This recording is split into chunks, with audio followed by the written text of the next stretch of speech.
Uwi ka. Oo nga, sabihin ko, Balik. balikan ko na lang sila. Baka sabihin mo na, magluluto pa ako na eh. Ako nga, sabihin na ni, ba't yung gagawin eh?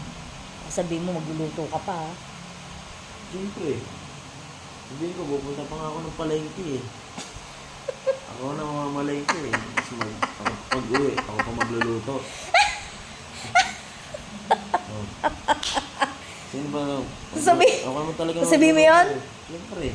Yago ko pala eh, kung maano ko ni nanay, sabihin nanay, ang gagawin ni Batching Totoo naman.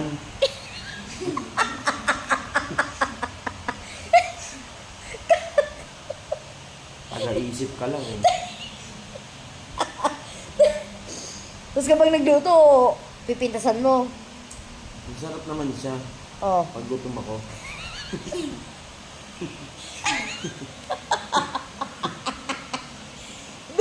Ibig sabihin, pagka tinatanong tang masarap, ba't umuho ka? Ay, niloloko mo na ako, gano'n. Umuha naman talaga ako eh. Oh. Kasi nga gutom ako eh. Pag ikaw gutom ka, di ka masarapan.